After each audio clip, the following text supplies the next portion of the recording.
Hey, what's up, everybody? BDO 44 coming at you in another video. All right, so the score was 135, 133, and the Lakers got the victory in overtime in Utah. And it was not a good game to watch if you were a Laker fan, but you are very relieved that ultimately the outcome was you winning.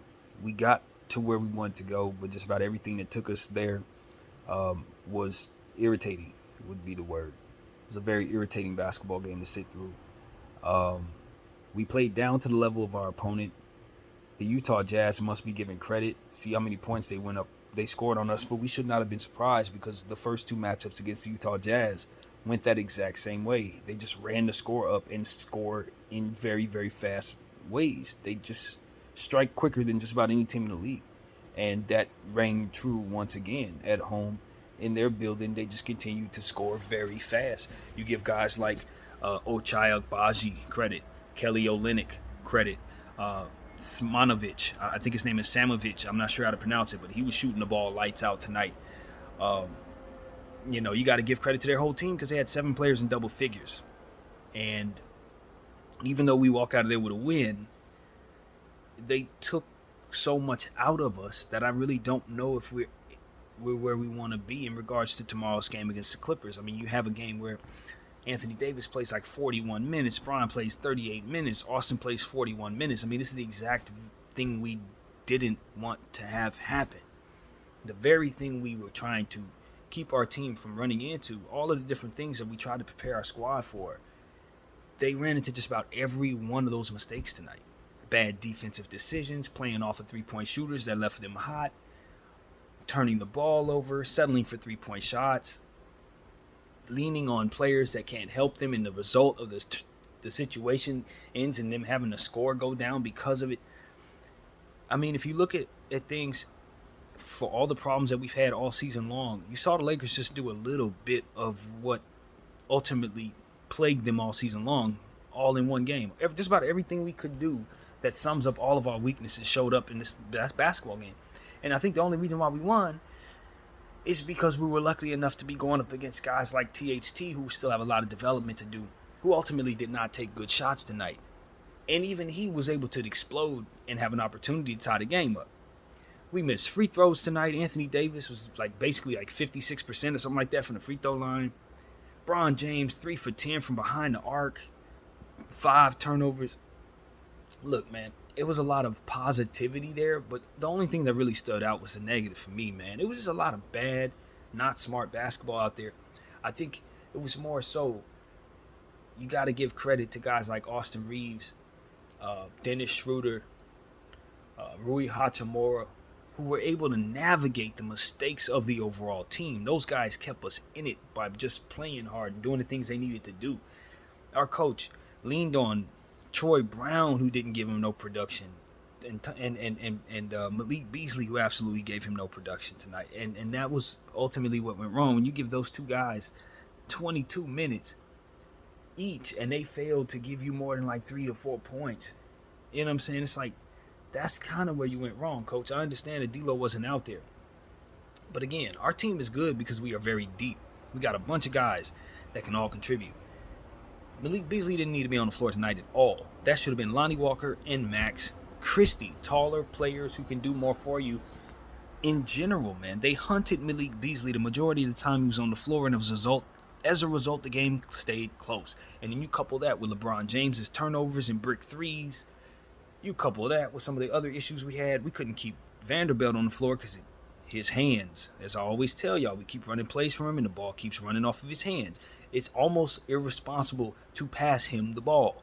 It's literally that simple. He's an amazing defender. He can do a lot of things for you. But one thing he can't do is make a play. Just finish a play, bro. It drives me crazy having him down there on the offensive end when every single time we pass him the ball, it goes straight off his fingertips.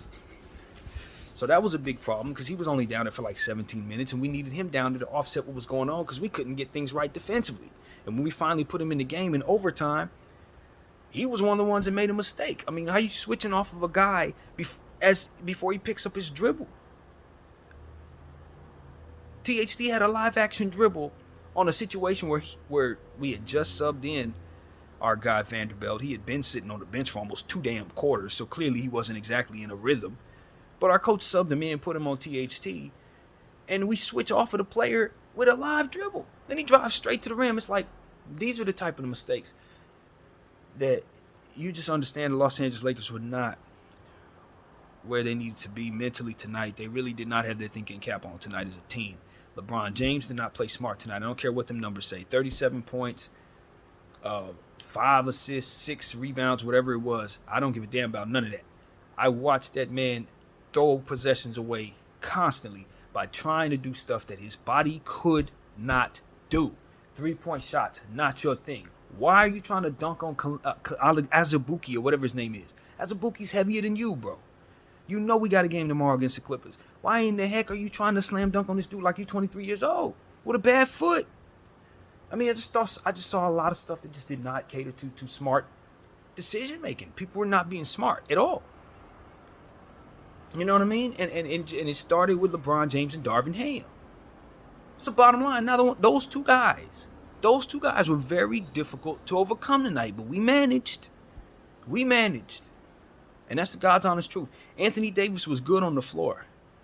I was frustrated for him because I know he needed the ball more in that fourth quarter, and we were settling for LeBron James' dumb long shots that he wanted to take in the fourth quarter as if they was going to help us. He was jacking them things up like just throwing possessions away. Ball goes straight to Utah. And I'm like, is this man really going to continue to shoot like he think he Reggie Miller or Steph Curry or something? You can't shoot like that, Bron. That's not your game, brother. You're killing us out there. 10 missed shots plus 5 turnovers, bro. What do you think that's going to do? That's 15 possessions for an excellent offensive team. Apparently, since we make them look that way by not defending them at all. Damian Jones had 3 3-point shots, and I don't think that man missed it all. I think I've told this team, as I've spoken to this camera, I've told all of us, at least 8 times. At least 8 times not to leave Damian Jones open. At least 8 times leading up to this game. He's shooting threes for us, man. He's not the player that Darvin Ham was sitting 4 games in a row. For the Utah Jazz, he's turned into a stretch 5. He's a very solid role player for them. Their coach has found a way to use this guy properly. We can't leave him out there. Every 3-point shot he took, he had no one in front of him. This was a Darvin Ham philosophy faux pas that reared its ugly head and almost cost us a game we definitely could not afford to lose. There's nothing to celebrate tonight, man. The only reason why we're not still playing another overtime is because THT just couldn't hit the jumper. He just couldn't hit it. And the referees were not helpful tonight. I saw some calls down there that were utterly ridiculous. Anthony Davis block shot on THT. He didn't even touch any part of that man. He contorted himself away from that man completely. And they called a foul on the block shot. It was all ball, no body. No body contact whatsoever. Awful call. And then the other block shot that Anthony Davis had, we could all hear that thing slammed off his hand and then on the window. You could hear it. You could hear the difference. The whole building heard it. And they didn't take a look at that. So I just thought the officiating was especially trash tonight. And it catered to why we saw so much basketball being played. You know what I mean? But this team, all it took was 1 or 2 substitution differences, man. You got a whole team full of guys back there that didn't play. I'm just thinking about Max Christie and the production that he could have gave me defensively as I'm sitting there watching the Jazz repeatedly score. I'm thinking about the scoring that Lonnie Walker would have provided me as I'm sitting here watching brick shot after brick shot. And again, I circle back to Devon Reed's possibilities on defense and the way that we were ultimately giving up so many shots. 133 points given up. We call ourselves the best defensive team in the league. That is a joke. I don't want to hear nothing about us being the best defensive team in the league anymore. That is an absolute lie. And that's coming from the biggest diehard Laker fan you know. That is a lie. Why? Because our team does stuff like we did tonight. First quarter defense, trash. Third quarter defense, trash. Fourth quarter defense, trash. 30 points given up more in every one of those quarters. To a Utah Jazz team that didn't have basically everybody. Basically everybody, man. I am livid. And I don't give a damn that we won this game because I know what we're going to be facing tomorrow. And if we go into that Clipper Arena tomorrow looking like this, They're going to beat us, and we're not going to get that 6th seed. We're going to have to play a 7 matchup play-in game or some crap with Timberwolves or something like that. We don't want to deal with that nonsense. So this is where it comes down to. Hopefully D'Lo will be 100% tomorrow. Hopefully Austin Reeves' leg is okay, because I know he kind of had an elbow or something go down. Hopefully Dennis Schroeder's okay, because he seemed like he hurt his collarbone. Are you sensing something here? We got beat up tonight by this Utah Jazz team. So bottom line, we played a physical basketball game that played way too many minutes, and we did nothing to help ourselves. Our coach is supposed to be trying to buy us some minutes out there, buy us some rest. Did the complete opposite out there. Lonnie Walker should have been on the floor. You are down 1 guard, and you didn't see Lonnie Walker on the floor at all tonight, Laker fans. You did not see him on the floor at all tonight, but you definitely saw Malik Beasley 22 minutes give you 3 good points. He got a block, though. Got to give him a block. He had an offensive rebound. I actually like how he was attacking. I thought he looked pretty good off the bench in the first quarter. But at the end of the day, he was being attacked, man. He was being hunted down there defensively, and we talked a lot about it at the halftime video. I encourage everybody to go check it out. But it's the same thing I say every video. It's the same thing I said when we had the small ball lineups in the first half of the season. It's the same thing I said at last season when we were playing the small ball. It's the same crap. Because for whatever reason, no matter how good we get, we find ourselves dragging back into mediocrity by way of this philosophy of this organization and the people that they hire, that we must have a small person on the floor at all times, being the focal point of things that we do. No matter how bad it is for us, we always find a way to find one person my height to make everything work around him. And I'm telling you, if I knew that a short guy would have so much support on the Los Angeles Lakers, I would have tried to be an NBA player myself. I would have did everything I could as a child. But I knew I was too short. Who knew? Unbelievable. And that is ultimately why the score was so close for so long. Because when you got away from Malik Beasley, the score went up. Way up. Way up. And then what did we do? We couldn't enjoy success for too long. We had to put him right back on the floor and all the stuff that came with it. And look, he wasn't the only one. He's just the door from which Utah can attack. He's the door to go through when you need a bucket. Malik Beasley's down there? Of course. All right, go through him. Attack him. THT attacked him every time he saw him. Go, go, go. Agbaji, attack him. Go. Because you're giving them a target to go to. You got to look at it like this. The NBA is a very difficult place to score in general. If teams are pretty good defensively, you're going up against the number 1 defense in the league, right? The Lakers, right? So if they're going to put a player on the floor that you can hunt, then that's the only thing you should be trying to do, because otherwise you're not going to be able to score any other way, right? So Darvin, what are you doing when you put Malik on the floor? You're giving him something to hunt, bro. It's like, and he's not hitting shots. Now, if he's hitting shots and he runs it up to 28 points, 30 points, 40 points from behind the arc, boom, we're up by 50. We won the game. But when does that ever happen, bro? It's only once every 9 games does that happen. And it's like, are we basketball deficient mentally? Do we not understand like the essence of what it is that we're trying to do? You're trying to have a player down there who can help everyone else and accompany what ultimately needs to happen for LeBron James to succeed. If you put this player on the floor and he can't do nothing but shoot the ball and he ain't hitting no shots, how is he a compliment to LeBron James? How is he a compliment to Anthony Davis? And so this is where it comes down to. That opened the door for the Utah Jazz to get confidence. After that, it became a situation where we just played stupid after that. After they realized Malik Beasley was somebody they could target and they saw a few shots fall, then from there it was just like, oh, okay, well, let's just shoot some threes. So they shot them. Kelly Olynyk got hot. Agbaji hit like 4 of them. You know, the Simone, the individual, I don't know how to pronounce his name, he hit several of them. It just became a situation where the Utah Jazz got comfortable. You know what I mean? They just got comfortable. They're at home. Why wouldn't they feel good about jump shots falling? Young Bull, we kept letting him shake us around and do different things. Luckily enough, he was getting charged for calls, charging calls and stuff like that. You got to give credit to Austin Reeves and Dennis Schroeder for playing defense. Like I said, it really was. For me, honestly, it was Dennis Schroeder, Austin Reeves, Rui Hachimura, who were kind of just helping the Lakers overcome the mistakes that the head honchos were making. That's really what it came down to. I got to give Anthony Davis his credit because he really did have a good floor game, but I just look at those free throws, bro. You can't be no. I don't know how many free throws he shot. I don't want to give y'all the wrong number, but he missed quite a few, more than usual, man.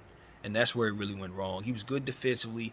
His floor game was cool. He had about 20-something points. That was good. 16 boards. You love that. So he really did still play well. 2 blocks, 2 steals. All that's great.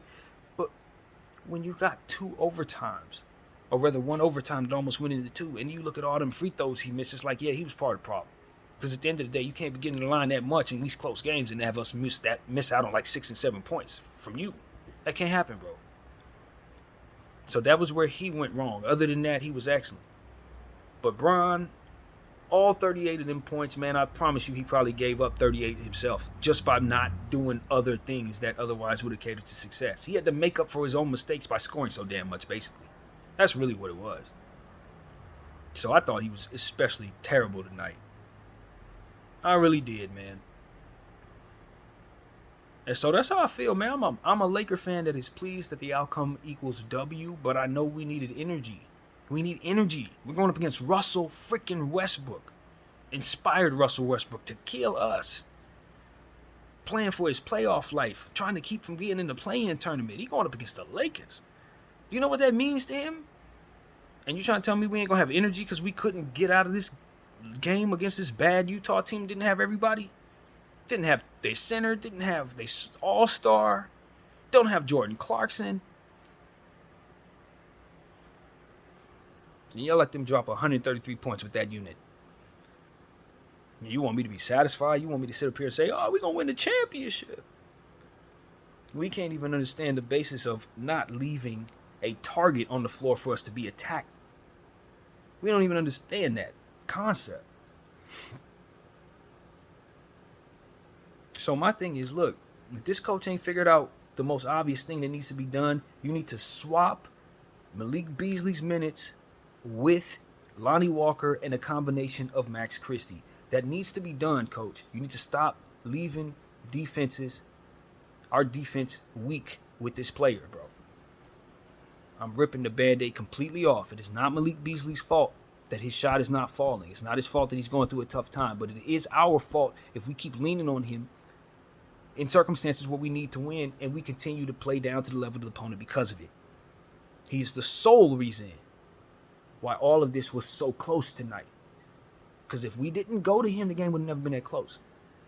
I'm just going to tell the truth. And that is a fact. On top of that,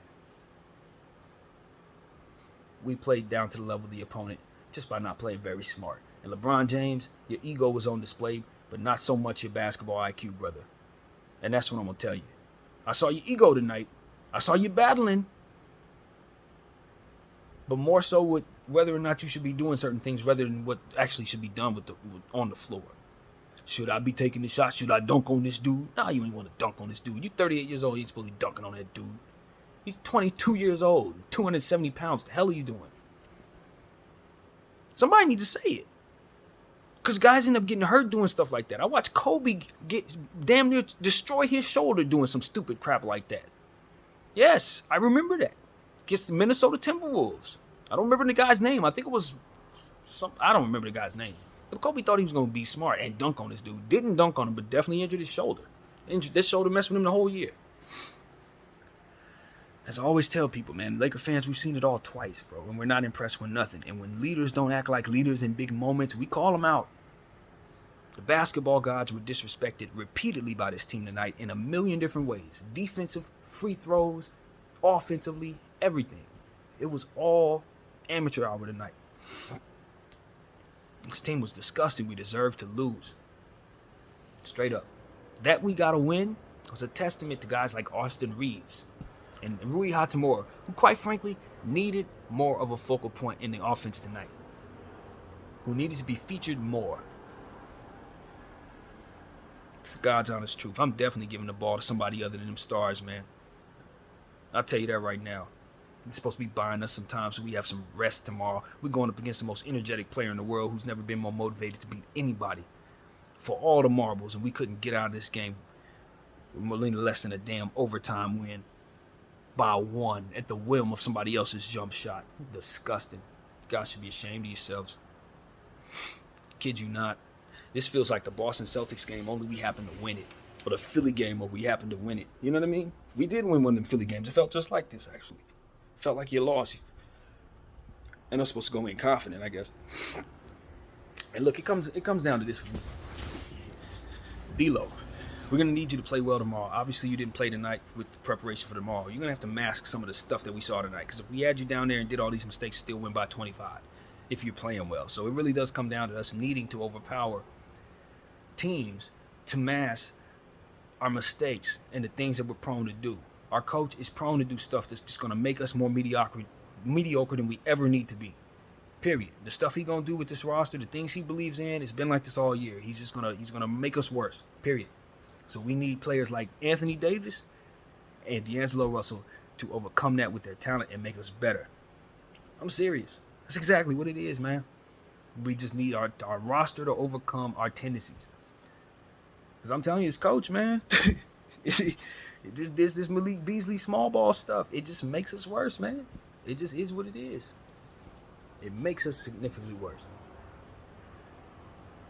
And then when you compound that with just guys just not at all being smart. I mean, just jacking up shots, leaving open shooters, being lackadaisical on switching, lazy passes. Oh my God, there was so much wrong with that basketball game tonight, man. Ugh. And the only thing I can really say is at least we are credited with a win. We were credited with a win somehow. So we go on tomorrow to this Clipper matchup. We're very excited about the opportunity to take the sixth seed. I never thought I'd be this disappointed at the end of a win in this particular fashion, but I definitely am not feeling good about this at all because I know tomorrow we're tired. I watched the Bucks go through this last week with the Celtics, and it's just playing out the exact same way. They had to go to 1 million score with the Pacers, and then the very next night they got beat by 1 million to the Celtics because they didn't have it at all. Because they ended up giving it all the night before, and it's like I've been warning us about this. I've been trying to prepare us for this all week, and the Lakers fell right into that trap, did everything wrong, and proceeded to find themselves with absolutely everything on the line and probably no energy to face what's coming. So hopefully they can overcome that and get the first win we've had against this Clipper team in 3 years tomorrow in a must-win victory on their home floor, of course, even though it's crypto. But it will be a Clipper atmosphere, man, and I just don't know what to expect from my team tomorrow, knowing that we gave so much of ourselves tonight and played so poorly in the process. Anthony Davis needs more touches, man. I don't like how he was used tonight. I saw too much Bron, none of AD. The pecking order needs to be absolutely clear, LeBron. Anthony Davis is number one, bro, and it don't have to be you passing him the rock. Some of them dive passes, some of them were cool. You know, we were trying to find AD, but the majority of the time, we just need to have that ball flowing in different directions, bro. We don't need you selling for no threes. That is not a good shot for us. I'm sorry, brother. I know you've hit 1 million threes. You got more scoring than anybody else in the history of the sport. But right now, we're trying to get 18 and trying to get you 5. So we got to be real about our three-point shooting and let that shot go, bro. Let it go. Let that thing go. Because you giving us 3 of 10, you ain't no better than Beasley when you shoot like that. Especially if you ain't going to defend, especially if you turn the ball over. And you go and turn the ball over, man. So we got to be real about that. We can't afford to have you turn the ball over 5 times and you missing 7 threes, bro. I'm sorry. It catered to all of why we didn't get no rest tonight. So this is it. Like, I don't give a damn about this win. It's about the rest we didn't get. Salute the Kobe minute. It's awful. So D-Lo gonna have to flex tomorrow. He the only one real rested. Everybody else gonna be exhausted. He gonna have to flex. And I'm tasking him with that. I know we shut him for precautionary reasons. I support that. I still support that. I think it was the right thing to do. He'll be fresh tomorrow. We'll need him to be. And Austin won't be. Dennis won't be. These are things we're going to have to be honest about. Those guys may miss tomorrow's game with their knickknacks. it just is what it is. They got to be on a flight tonight now. Hopefully there's no swelling with what they're dealing with. You know what I mean? That's just what it is. We're going to need Rui Hachimura to play well again tonight. He was excellent tonight. 17 points in limited minutes. Why didn't he have more minutes? Because Darvin Ham. That's why. Straight up. Vanderbilt gave us 17 minutes. Like I said, he had a lot wrong with him. You got to catch the ball, brother. You want to stay on our good side, it can't just be defense and all the wonderful things that come with you. You can't be somebody we can't have on the floor offensively. It just won't work. Your minutes will be diminished. So that's where I need him to grow. He has to grow, and he has to grow fast. We coming up on playoff time, bro. These balls fumble off your hands. It could be the difference. It could simply be the difference, Vando. So we got to be real about that. Mo Bamba, can't wait for you to get back, man. Stabilize things. You will help mask things as well by giving us length, rebounding, and all the different stuff that comes with that. We'll be fine. We'll be fine because at the end of the day, our talent is that high. But you can see my concern with this coach. You can see it. No matter how good the roster is, he's going to believe in some losers bullcrap. That's what I'm coming to understand. It's like, no, all the success, no. I believe in the loser gym. That thing that makes us worse, that's what I'm going to attach us to. And we will ride that to glory. It's like, bro, but we got everything else that's absolutely perfect. No. He's struggling, and I believe in him. All right, Darvin. Got it. That's what it is. That's what I'm seeing. That is what is happening to us. So, that is my thought on this game. It's a victory, but like many victories this year, it don't feel like one. Because we did so much wrong that it just preludes to the weaknesses that we still have to overcome with this team that may keep us from reaching our highest point.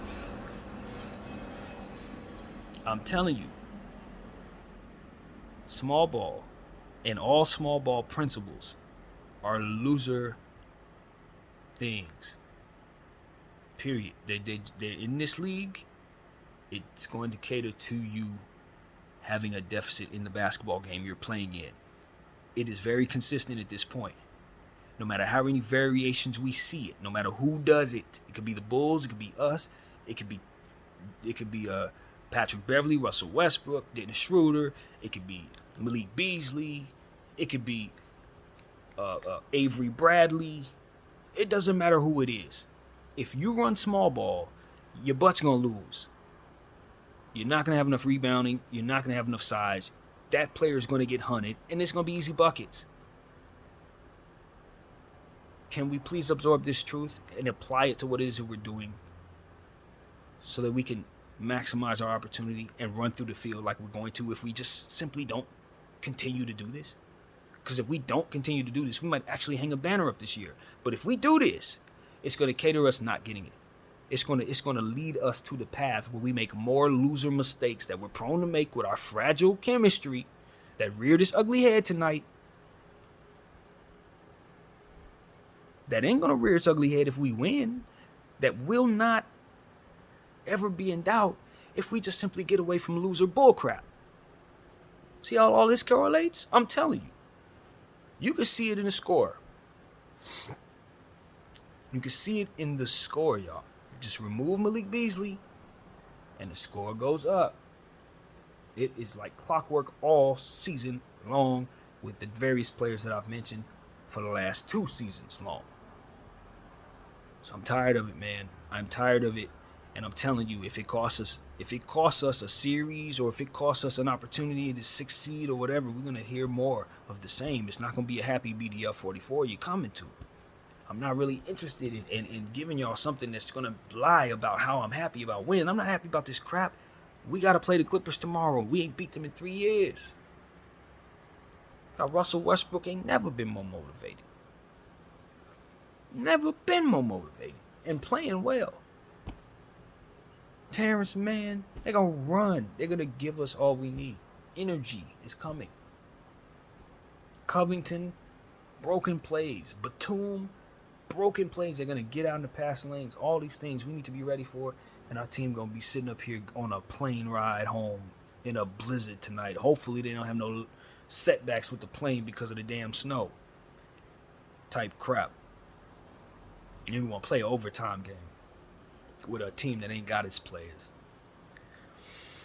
Whew. Being a Laker fan this season has been a lot of ups, but let me tell you, it's been a lot of this. A whole lot of this. This ain't the first time I've had a rant like this. This is probably about the 17th or 18th time I've had a rant like this. This team always finds a way to lessen itself by way of the choices it makes. So that's where I'm at with it, man. The Lakers win. We got a chance at the 6th seed tomorrow. If we beat the Clippers, we can really, really have some success. Let's hope our guys get more than 5 hours of sleep. Or rather rest. Since that would have rhymed. Honestly, man, I don't know, though. I don't know. Because we gave our guys way too much time. And some of them little knick-knack injuries that we picked up tonight are going to linger.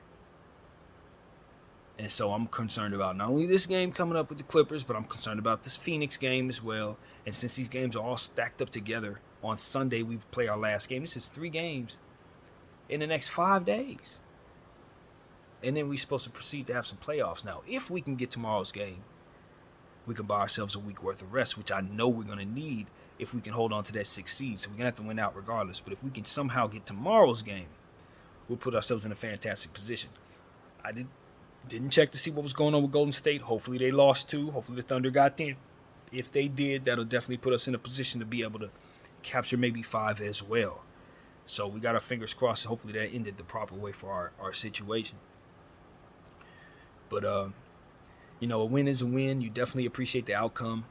It certainly is a different vibe if we don't win this game and don't have an opportunity to get in the 6th seed because of all this stupid crap we did tonight. Thank God THT missed the shots he missed, and he missed quite a few. But that kid still looks great, and his future is super bright, and we were idiots for letting him go. That part is clear now. So you give the Utah Jazz credit. That is a good coach team. Their coach and the schemes that he uses is fantastic. The way that they know how to score, as soon as they get some real talent, look out. As soon as they get some real talent, look out. Because I'm telling you right now, their system and how they attack over the next several seasons, if they adapt to that, they're going to be one of the highest scoring teams in the league. They've shown me 3 times against these Lakers that they can put up big points no matter who's in that system. And that's real. So I know something that most people don't know, and that the Utah Jazz are a well-oiled machine when it comes to the offensive end, and it starts with that system that their coach is running. So I'm excited about them going forward, man. I am. And I'm not looking forward to having to see them in the last game of the season because it may be more of this. That's a spirited bunch. And I told y'all about that as a Buki dude. He's big, man. I told y'all about Agbaji. He can shoot. They got some guys. And we learned a little something, too. It's because they have other shooters as well, like the Simone Fontecchio. I don't know how to say it, but I will learn because he's definitely a player. He did some good things out there on both sides. So many different players that they threw out there that we weren't familiar with, but they just managed to play well, man. Got to give them all credit. But Kelly Olynyk and that bank shot that he had at the end of regulation, or right before the end of regulation, I thought was just a lucky shot. He cut it to 2. You can't shoot straight away and hit a bank shot like that, Kelly. Come on, man. That was just like a heartbreaker. But then this is one of them situations where I'm like, I look at all of Damian Jones' 3-point shots that we just let go up. And nobody even cared that they win. And it was like, whatever, we're playing against the Jazz. And I'm just sitting there saying every one of those 3-point shots matter. And as the game got closer and closer and closer, and we saw Agbaji hit that 3-point shot, we thought we were up by 5. I think LeBron had strung together a 3-point shot. Agbaji came down immediately within 3 seconds, hit another one. I'm like, look, they scored too fast for us to feel this good about a 5 or a 7-point lead. And sure enough, we kept letting Damian Jones hit a corner 3. Boom. Then Damian Jones hit another one. Boom. I'm like, we're really leaving this guy open. We're just going to leave him open. It's a bunch of nonsense down there with our defensive side of the ball. This is the worst defensive game we've played since making the trade, man. The worst defensive game we've played since making the trade. I didn't watch that Portland game, and I don't think that counts because they shot threes. They were going to hit threes no matter who was defending them. But this was just a comedy of errors and poor decision-making and just ultimately thrown away possessions. Just tossed away possessions. What a disgusting basketball game. I'm glad we were on the right side of it. And now we'll go in tomorrow. Hopefully, like I said, guys, get some rest, get some sleep on the plane, get home, sleep some more, eat well, do whatever they got to do, and try to be as fresh for tomorrow as humanly possible. But just everything that we didn't want to happen in terms of everything but losing the game. Everything we didn't want to have happened happened tonight.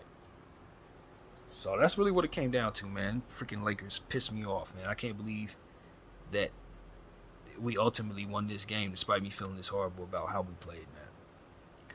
But anyway, I'm going to walk away from this thankful that we won, nevertheless, and now looking forward to this opportunity where we have this big showdown against the Clippers, man. And now it's just going to be on these athletes to take care of their body. Don't do nothing funny. Don't do nothing funny. Get some rest. That's it. And be smart. Know where you messed up. Particularly LeBron James and all the bad shots and turnovers. 37 points.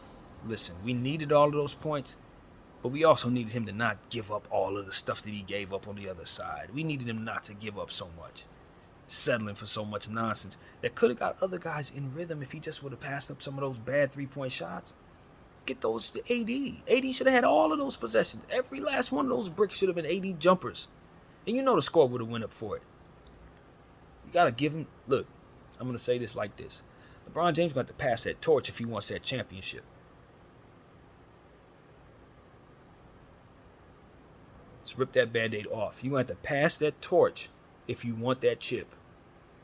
Because as long as AD has to have 4 and 5 possessions in a row where he doesn't touch the ball because either you made a play to somebody else or somebody else made a play to you and it didn't do nothing, those are possessions that we could have had be key for us.